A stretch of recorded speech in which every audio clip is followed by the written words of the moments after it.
Have you ever heard of the elevator game? There are many versions of it around the world, but today, my Chinese friend Lee shared his experience playing it with his younger sister Nancy.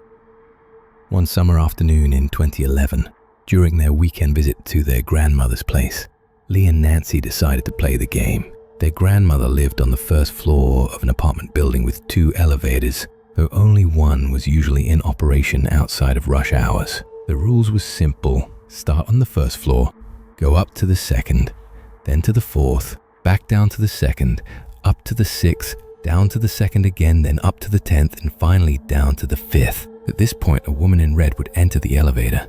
She would ask, "Are you going to the 10th floor or the 1st?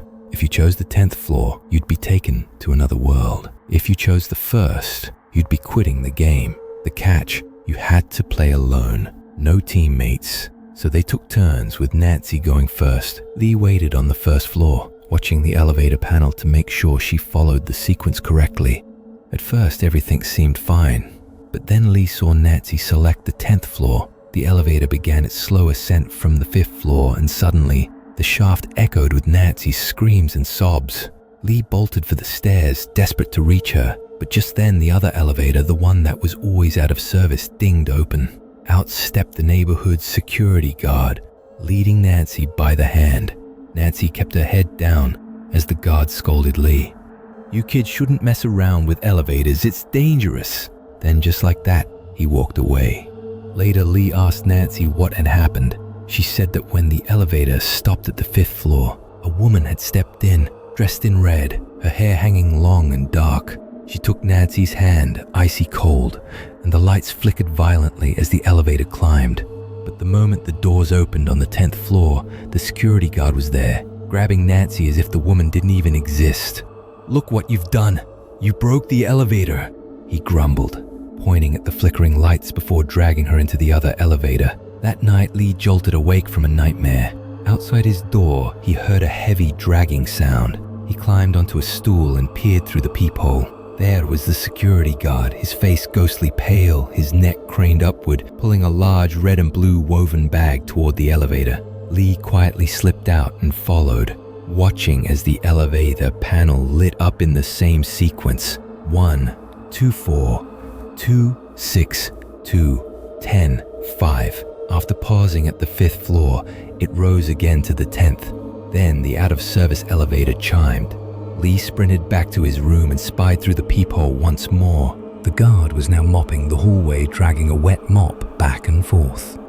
Suddenly, Nancy shouted behind Lee, "What are you looking at?"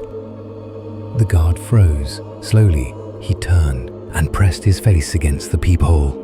Lee fell off the stool in terror, screaming for his grandmother.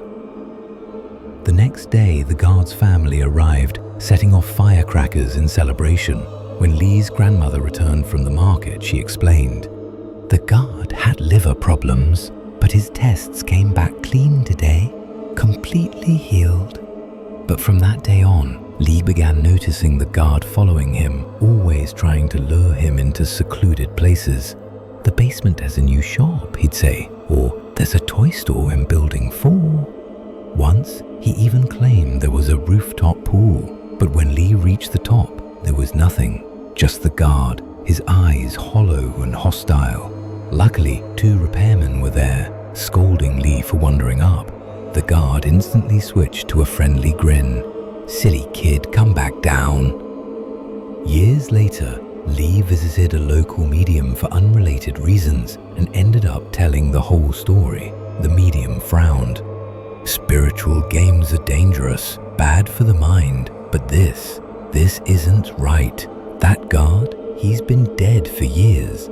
That night, the bag he was dragging, it held the real guard. The sick one, he replaced him." Lee tried to shrug it off. He was an adult now, with no ties to the guard, but then he realized something unsettling. Ever since that day in the elevator, Nancy had changed. She stopped being picky with food, even started craving meat, which she used to hate. When asked why, she'd just say, "It's better than cuckoo." But no one could get her to explain what cuckoo was. only that it was some kind of toothpaste that filled your stomach. Now, as adults, Nancy keeps her distance from Lee. Every time he brings up childhood memories, remember when we swam in the river? She just stares blankly. And whenever she visits their grandmother, she always brings 2 gifts, one for Grandma and one for the security guard.